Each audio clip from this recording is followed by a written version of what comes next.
Well, every first responder will see a trauma that stays with them over the course of their career. Many in the rank and file see the effects of not dealing with mental health issues.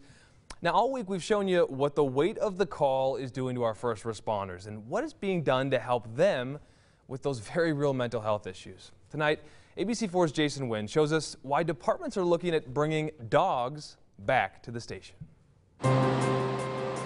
It's stressful being a first responder. The weight of the call can take a huge emotional toll with few places to turn for help. You know, you don't want to put that weight on other people or your family or, you know, anybody else and burden anybody with your thoughts and sadness and feelings. Most first responders have access to an employee assistance program or the Utah Critical Incident Management Team to deal with tough traumatic calls. So there's a couple calls that I just continually were reliving for whatever reason, and every time I'd fall asleep, get into a good sleep, there it was again. Work-related nightmares haunted Dave for years, not to mention the memories from his time serving our country in the Navy. But it was a personal tragedy that turned Dave's world upside down. My brother, who had returned from Iraq shortly before that, he had committed suicide. Dave would often turn against the people he loved the most due to the immense emotional strain. You know, my kids are my life. My wife is my best friend, and I was, angry all the time at the people whom I loved the most, and that was the worst part. What Dave didn't know was his wife signed him up for a shelter dog named Abel through Four Paws for Patriots Utah, an organization that pairs veterans and first responders with rescued dogs. We look at it as saving 2 lives. There's not a difference. They go through the same things that a lot of veterans do. The dogs are trained to help their new partners cope with mental health issues like anger or post-traumatic stress disorder. It is an invisible wound, and as someone who deals with post-traumatic stress myself, it can be very debilitating. The training comes in 3 courses, and both the dogs and owners have to pass in order to complete the program. During this training, both Dave and his family realized the value of man's best friend. He immediately started breaking me of some of the bad habits that I had, which was my nightmares, some anxiety issues that I had, that I didn't even really realize, I was having anxiety issues. Just as you start to walk towards it, just be a quick heel. If he goes to sniff it, nope, leave it.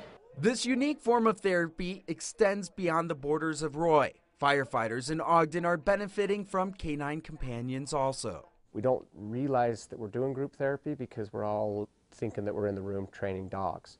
But what's really happening is we're talking about each other's personal experiences, sharing personal experiences. It's a change in attitude within the department when he brings Copper around. I mean, we've had a firefighter suicide 6 years ago in our department, and if we can prevent that from ever happening to our department ever again, wow, it's worth every single minute, every single hour that we spend doing the work with the peer support and with Copper. In Roy, the dogs are also having a positive impact on the department. And then I started bringing him here just recently after doing our podcast with you. Be able to see a dog and have a little bit of their own time to be able to kind of focus on something different for a moment seems to be helping. The positive impact is not just with morale. The chief tells me his paramedics and firefighters are more mentally prepared because of it. We really weren't sure what we were going to expect out of it, but everything we've seen has been extremely positive.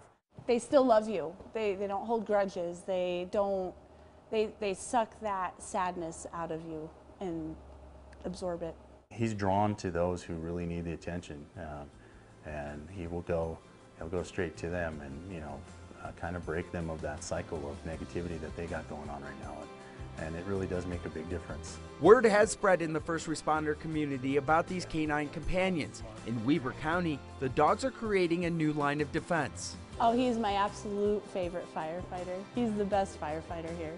Against mental health for first responders. That really validates it and verifies the work that we're doing. The dogs are here.